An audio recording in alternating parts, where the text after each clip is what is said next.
Howdy! TJ Kirk, known as the Amazing Atheist, made a philosophical video that was so good I felt compelled to present it.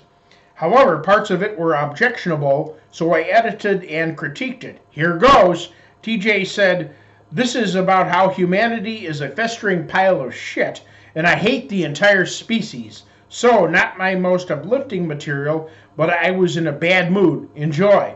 TJ continued, "Sometimes people say, TJ, why don't you care more about the fate of humanity? Here's why. Humanity is a collective of pieces of shit whose totality is a giant turd. What's to care about? Humanity at its worst is a bunch of murderous, warmongering jackals and rapists. If you need to verify this, simply crack open a history book or turn on CNN. You might have to wait a while on CNN though. They'll probably tell you about some bimbo actress's latest dress long before they expose the death toll in Syria.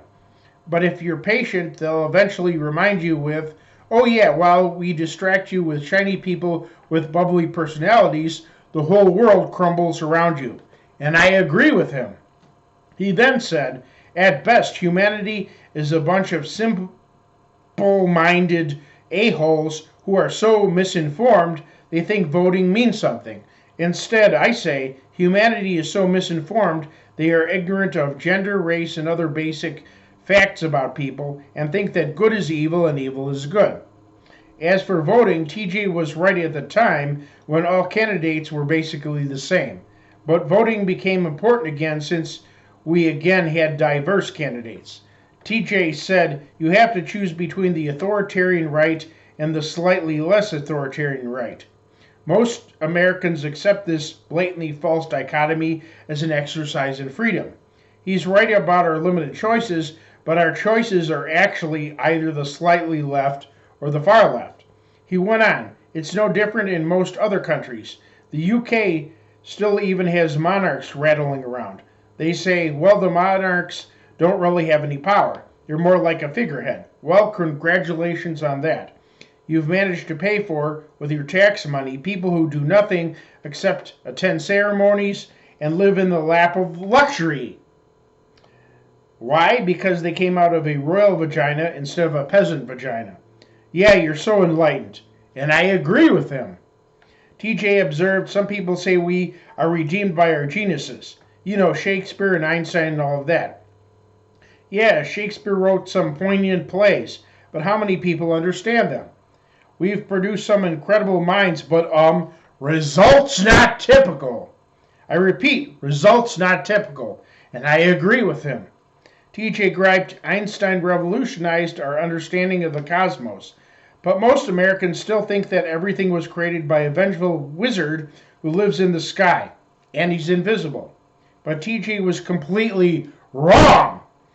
It was William and Caroline Herschel who revolutionized our understanding of the cosmos, and they were God-fearing, committed Christians, of the Christian God being unlike TJ's poor caricature of God.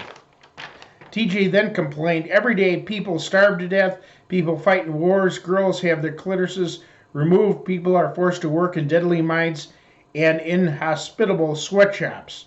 Those are just a handful of things going on right now. Not on some other planet, but on Earth. Not in some distant past, but now. And every day we do nothing.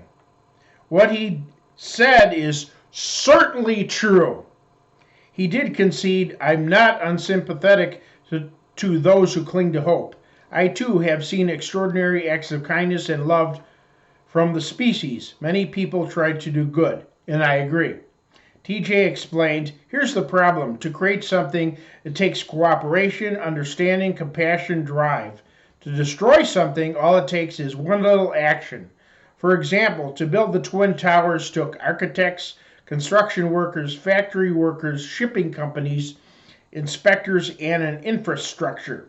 To destroy everything they worked on only took a few hijackers and a couple planes.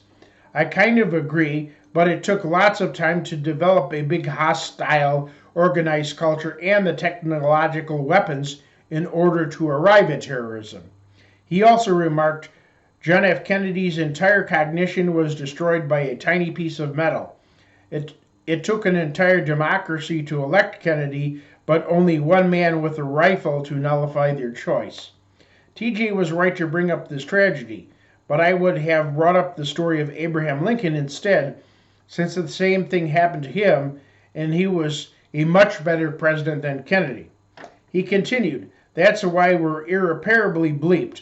Complex things of beauty, things that symbolize our greatest accomplishments, can be taken away from us in an instant by any thug with the willpower and modest resources to do so. Creation is hard, destruction is easy.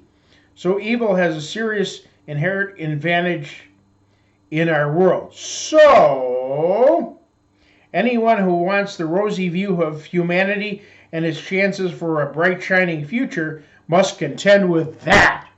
Good luck. TJ is right, but the saved in Christ have hope in the next life after God makes everything right.